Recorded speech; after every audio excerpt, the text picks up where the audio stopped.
BJP வழங்கி இருக்கிறதா? மோடி வழங்கி இருக்கிறாரா?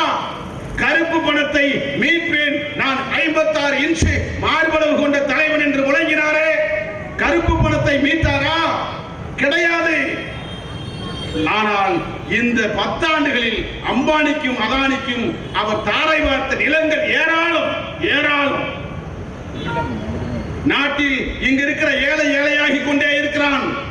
அம்பானி, அதானி, வேதாந்தா போன்ற கார்ப்பரேட் முதலாளிகள் மேலும் மேலும் பணக்காரனாக ஆகிக் கொண்டிருக்கிறார்கள்.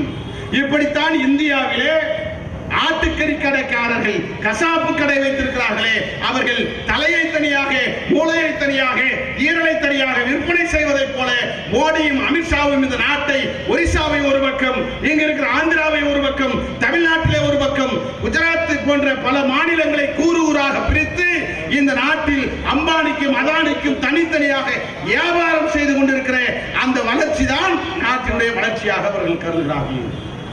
அதனுடைய வளர்ச்சியிலே ஒன்றுதான் ஆட்டை கடிச்சு மாட்டை கடிச்சு மனுஷனை கடிப்பான் சொன்னது போல இந்தியாவில் பல மாநிலங்களிலே வியாபாரம் செய்த நரேந்திர மோடி இன்றைக்கு தமிழ்நாட்டிலே மதுரையிலே இருக்கிற நாயக்கர்பட்டி என்கிற அந்த கனிம வளங்கள் அதிகமாக இருக்கிற பகுதியை நரேந்திர மோடி சர்க்கார், அமித்ஷா சர்க்கார் தமிழக அரசையே கேட்காமல், மேலூர் மக்களிடத்திலே ஒரு வாக்கெடுப்பு நடத்தாமல் கிட்டத்தட்ட 5000 ஏக்கர் என்று சொல்லுகிறார்கள்.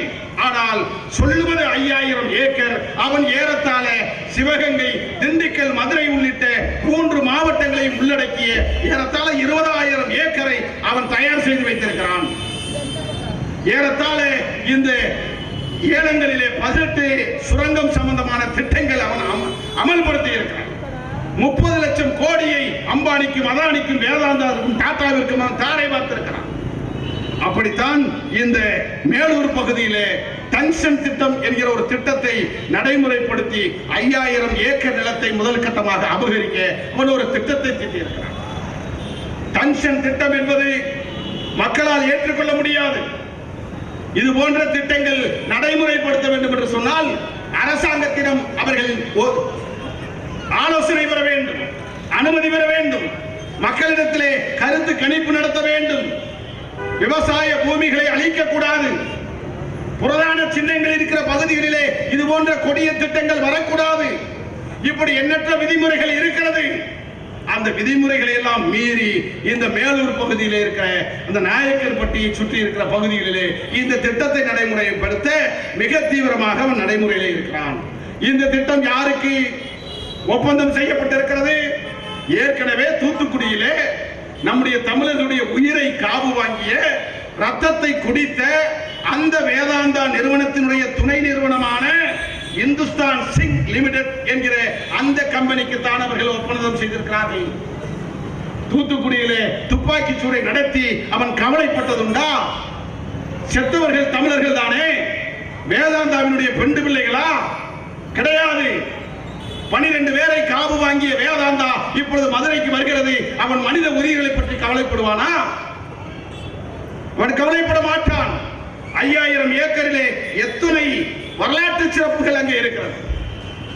நாட்டிலே வரலாற்றிலே ஏதென்ஸ் என்கிற ஒரு நகரம் இருக்கிறது. உலக வரலாறுகளிலே மிக புகழ் பெற்ற நகரம். அந்த ஏதென்ஸ் நகருக்கு நிகரான ஒரு பகுதியாக தமிழ்நாட்டிலே இங்கிருக்கிற மதுரை மேலூர் பகுதியில் இருக்கிற அரிட்டாப்பட்டி உள்ளிட்ட பல பகுதிகளை அவர்கள் சொல்கிறார்கள்.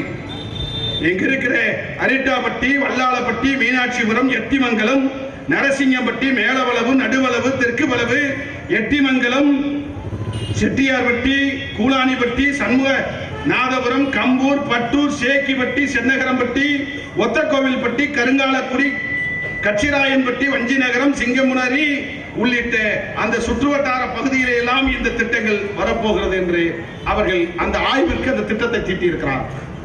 ஆனால் இந்த பகுதியிலே தான் ஏறத்தாழ நான் சொல்கிற இந்த பகுதியிலே தான் கிட்டத்தட்ட பல்லுயிர் சூழியல் பாரம்பரிய தலம் என்று கடந்த 2022ஆம் ஆண்டு தமிழக அரசால் அறிவிக்கப்பட்ட பகுதி.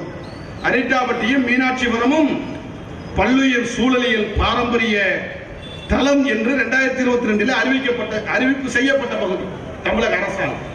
தமிழக அரசால் இப்படி அறிவிப்பு செய்யப்பட்ட பகுதியிலே டங்ஸ்டன் போன்ற மக்களை பாதிக்கக்கூடிய, விவசாயத்தை பாதிக்கக்கூடிய, பிரதான சின்னங்களை பாதிக்கக்கூடிய எந்த திட்டங்களும் நடைமுறைப்படுத்தக்கூடாது.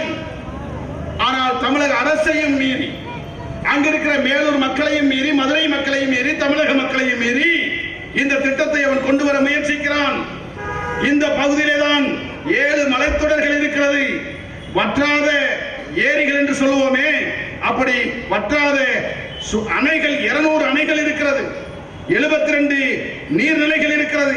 3 தடுப்பணைகள் இருக்கிறது. கிட்டத்தட்ட 7ஆம் நூற்றாண்டிலே 8ஆம் நூற்றாண்டிலே முற்கால பாண்டியர்களால் வடிவமைத்த குடைவரை கோயில் அந்த பகுதியிலே இருக்கிறது. 2ஆம் நூற்றாண்டை சார்ந்த சமணர் படுகைகள் அந்த பகுதியிலே இருக்கிறது. குகைகள் இருக்கிறது. 2300 ஆண்டு பழமையான தமிழி என்கிற கல்வெட்டுக்கள், வட்டெழுத்து ஆகிய சிறப்புகளையும் கொண்டது அந்த பகுதி. ஏறத்தாழ அந்த பகுதியிலே இருக்கிற மாங்குளம் என்கிற கிராமத்திலே தமிழி என்கிற அந்த அடையாளம் இருக்கிற காரணத்தில்தான் தமிழுக்கு செம்மொழி அந்தஸ்தே கிடைத்தது. ஏறத்தாழ இங்கு இருக்கிற இதே மேலூர் பக்கத்திலே இருக்கிற தமிழி கல்வெட்டுகள் அந்த பகுதியிலே அவர்கள் எடுத்தார்கள். அதை அடையாளம் வைத்துத்தான் அந்த கல்வெட்டு மாங்குளம் பகுதியிலே இருக்கிறது. இந்த கல்வெட்டுகளை எல்லாம் வைத்துத்தான் தமிழுக்கு செம்மொழி அடையாளமே அந்தஸ்தை பெற்றோம். அப்படி என்றால் மாங்குளமோ, அரிட்டாபட்டியோ, மீனாட்சிபுரமோ எவ்வளவு வரலாற்று பூர்வமான பகுதிகளாக இருக்கும். இப்படிப்பட்ட வரலாற்று பூர்வமான பகுதிகளை எல்லாம் மோடி சர்க்கார் எந்த காரணத்தை கொண்டும் அழிக்க துடிக்கிறார் என்று சொன்னால், மோடி யாருடைய கைப்பாவையாக இருக்கிறார்? மோடி இங்கு இருக்கிற இந்திய மக்களுக்கான தலைவர் அல்ல. இங்கு இருக்கிற பார்ப்பன பணியா கும்பலுடைய அடியாளாக வேலை செய்பவர்கள் மோடி, அமித்ஷா வேலை செய்கிறார்கள் என்று சொன்னால், அந்த இயக்கமே RSS வழியிலே வந்ததனால் RSS இயக்கமே பார்ப்பனர்களுக்கும் பணியா கும்பல்களுக்கும் பார்ப்பனர்களுடைய ஆட்சி அதிகாரம் இந்திய நாட்டிலே நிறுவுவதற்காக உருவாக்கப்பட்டதுதான் RSS இயக்கம். இதை நாம் புரிந்து கொள்ள வேண்டும். RSS என்கிற இயக்கம் என்று நாம் சொல்லுகிறோமே, அந்த RSS இயக்கத்துடைய பெயர் ராஷ்டிரிய ஸ்வயம் சேவக் சங். யாருக்காவது இந்த RSS இயக்கத்துடைய பெயரை உச்சரிக்க கூட தெரியாது. இந்த ராஷ்டிரிய ஸ்வயம் சேவக் சங் என்பது ஒரு சமஸ்கிருத சொல். RSS என்கிற கட்சியே ஒரு சமஸ்கிருத பெயரில் இருக்கிறது என்று சொன்னால், அந்த கட்சி எந்த மொழியை பாதுகாக்கும்? சமஸ்கிருத மொழியைத்தான் பாதுகாக்கும். அதுதான் RSS இயக்கத்தினுடைய மொழி அரசியல் என்று சொல்லுவோமே. தமிழ் புலிகளுக்கு மொழிவழி தேசிய பார்வை இருக்கிறது. நாம் சொல்லுகிறோம், தமிழ் புலிகள் கட்சி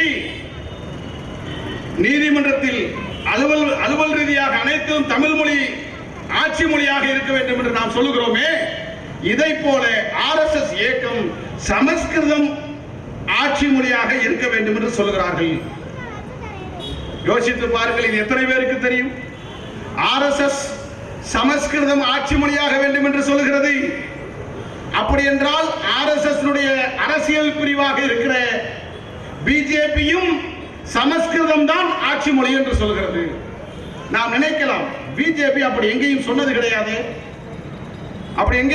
கிடையாது, சமஸ்கிருதம் ஆட்சி மொழியாக வேண்டும் என்று பிஜேபி பேசியது கிடையாது என்று நாம் நினைக்கலாம். ஆனால் RSS அஜெண்டா சமஸ்கிருதம் தான் ஆட்சி மொழி என்பது. ஆனால் இதை பிஜேபி வெளிப்படையாக சொல்ல மாட்டார்கள். ஏன் சொல்ல மாட்டார்கள்?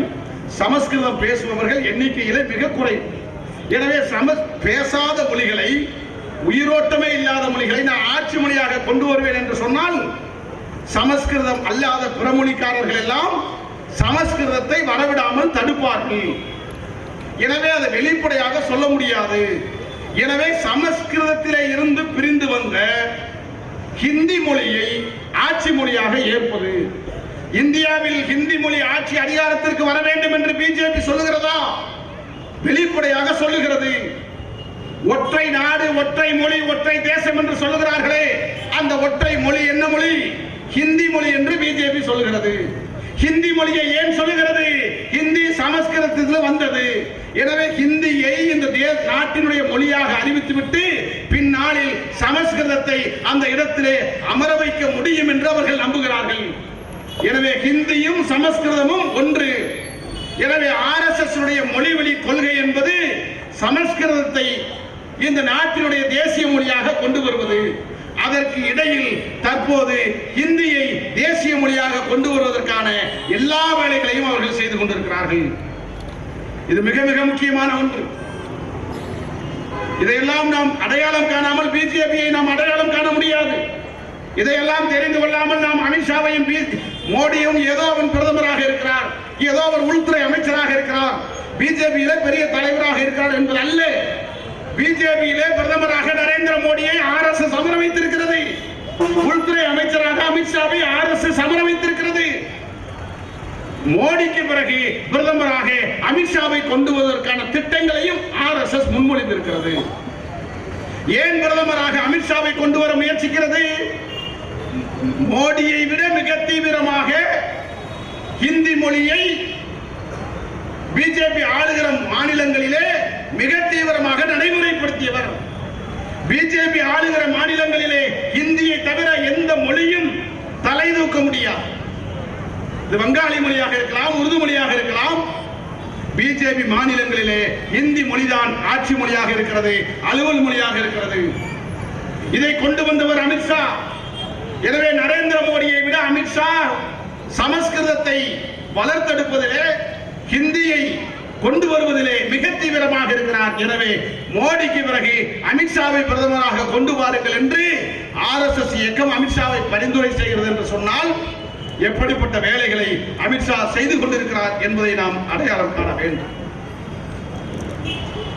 இந்த RSS இயக்கத்திற்கு இவ்வளவு விசுவாசமாக இருக்கிறார்களே மோடியும் அமித்ஷாவும், அப்படி என்றால் இந்த RSS இயக்கத்திற்கு மோடி எப்போதாவது தலைவராக முடியுமா?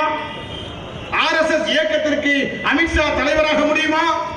ஒருபோதும் முடியாது. மோடி பிரதமராகலாம், அமித்ஷா உள்துறை அமைச்சராகலாம், ஆனால் RSS இயக்கத்திற்கு அவர்கள் தலைவராக வர முடியாது. ஏனென்றால் மோடி பிராமணர் அல்ல, மோடி ஆரியர் அல்ல. RSS இயக்கத்தை உருவாக்கிய பிராமணர்கள் மிக தெளிவாக வைத்திருக்கிறார்கள். RSS இயக்கத்துடைய தலைமையிலே ஆரியர் அல்லாத யாரும் தலைமை தாங்க முடியாது, தலைவராக முடியாது.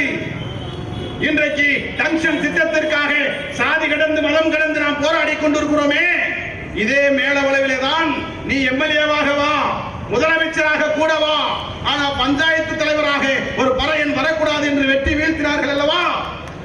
அதை போலத்தான் அமித்ஷாவே நீ பிரதமராக கூட வா, RSS இயக்கத்திற்கு தலைவராக வர முடியாது என்று அந்த RSS இயக்கத்தினுடைய அஜெண்டா அப்படி இருக்கிறது.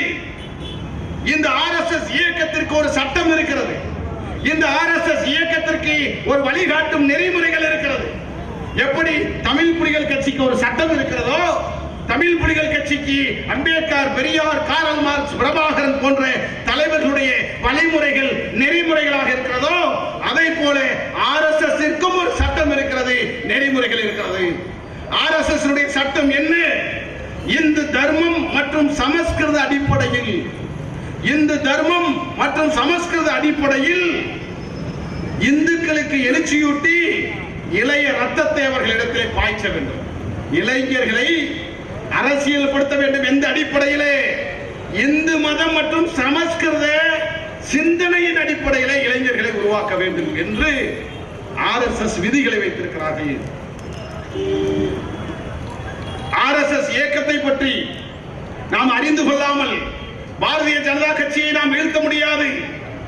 எப்படி RSS-க்கு பிராமணர்கள் அல்லாதவர்கள் தலைவராக முடியாதோ, அதை போல RSS-க்கு ஒரு சட்டம் இருக்கிறதோ, அதை போல இந்த RSS-க்கு ஒரு நெறிமுறைகள் இருக்கிறது.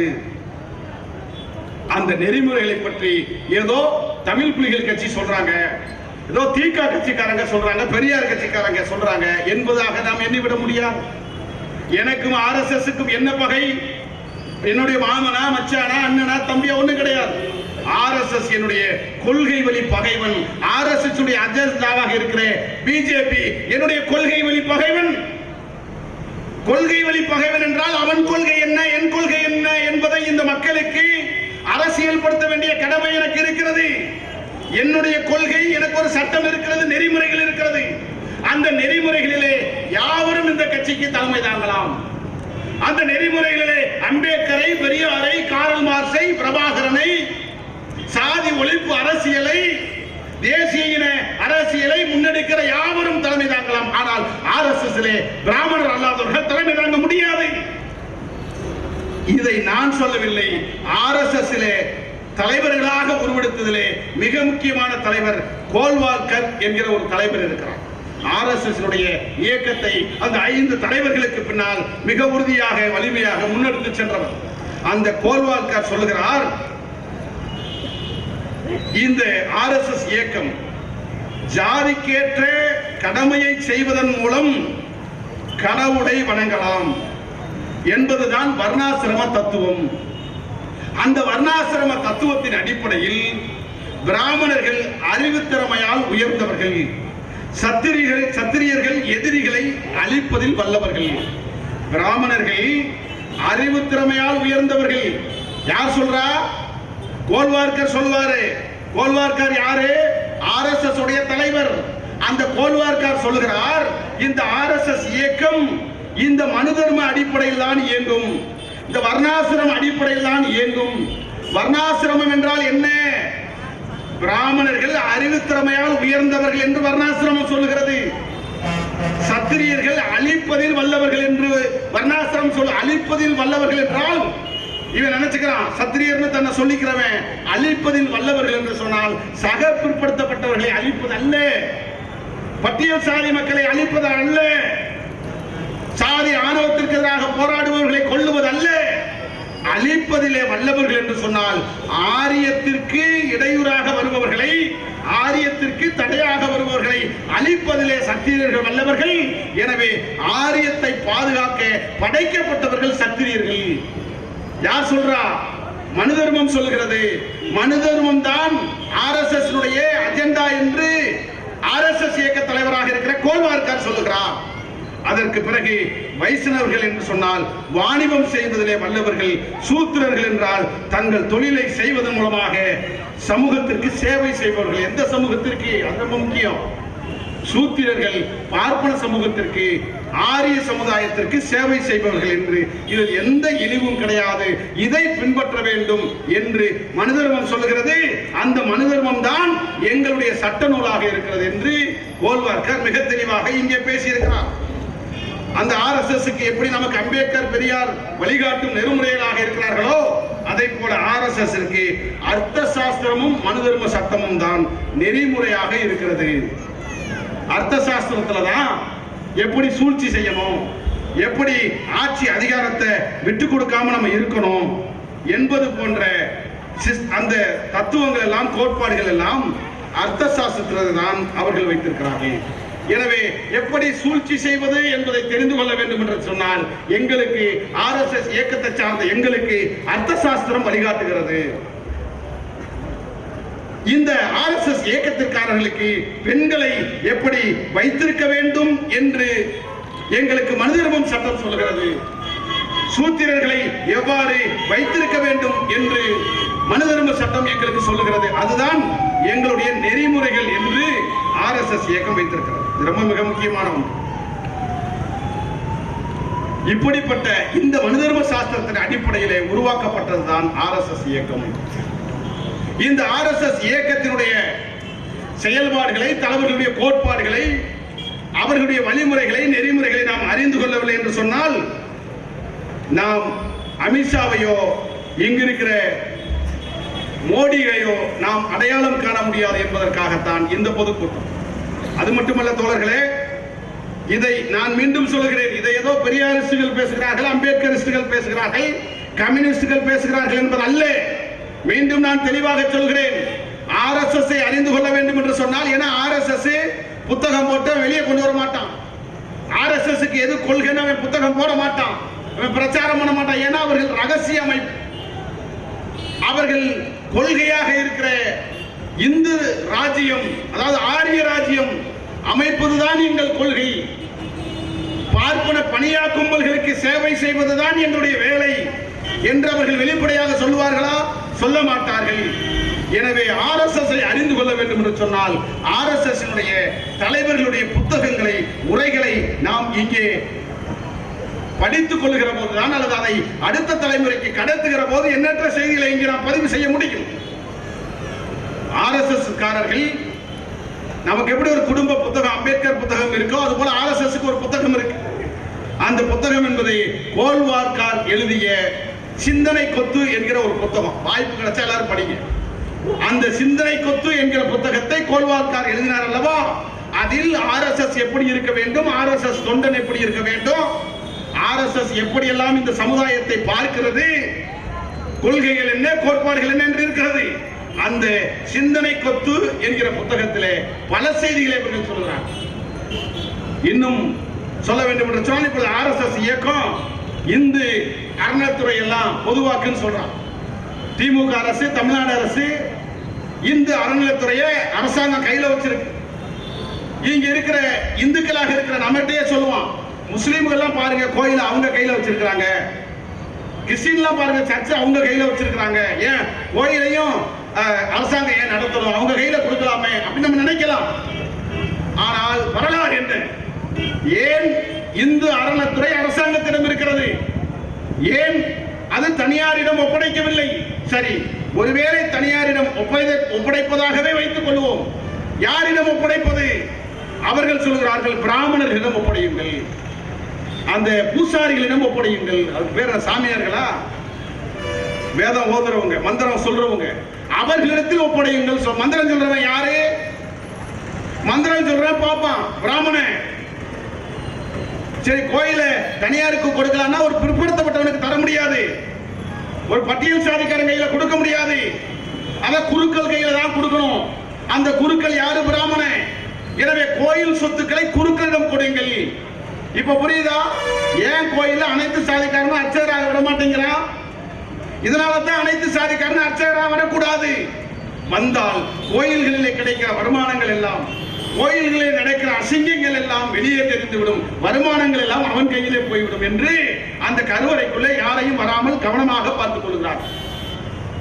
அதனால்தான் குருக்கள் மட்டுமே அர்ச்சகராக வர வேண்டும். அவர்களுக்கு ஒரு ஆகம விதிமுறை இருக்கிறது. அதன் அடிப்படையில் தான் அர்ச்சகராக முடியும் என்று அவன் சொல்லுகிறான். சரி, பெரியார் போன்ற பல தலைவர்கள் உருவான பிறகு அந்த ஆகம விதிப்படியை ஏன் ஒரு சாதியிலே பிறந்தவன் மட்டும்தான் கற்க முடியுமா? பிற்படுத்தப்பட்ட சாதிக்காரன் கற்க முடியாதா? பட்டியல் சாதிக்காரன் கற்க முடியாதா? நீ என்ன செய்யணும்? கோயில்ல மணி அடிக்க ஆகம விதிப்படி படிக்கணும். சரி, அந்த படிப்பு அவன் கையில கொடுறான் என்று சொல்லி பெரியாரின் கனவை, பெரியாரின் சிந்தனைகளை தமிழக அரசு நடைமுறைப்படுத்த துடிக்கிறது. அப்படித்தான் அனைத்து சாதிக்காரர்களும் அர்ச்சகராக வரலாம் என்று ஒரு சட்டம் கொண்டு வருகிறது. அதற்கு பிராமணர்கள், குருக்கர்கள் கடுமையாக எதிர்ப்பை பதிவு செய்வதற்கு காரணம் கோயில்களுக்குள்ளே நடக்கிற கொள்ளைகள் அம்பலப்பட்டுவிடும், அது பிராமணர்களுடைய சொத்தாக அவர்கள் பாதுகாக்க வேண்டும் என்று கருதுகிறார்கள். இந்த அரசு அர்ச்சகராக வரணும்னு சொல்றதுக்கு என்ன காரணம்?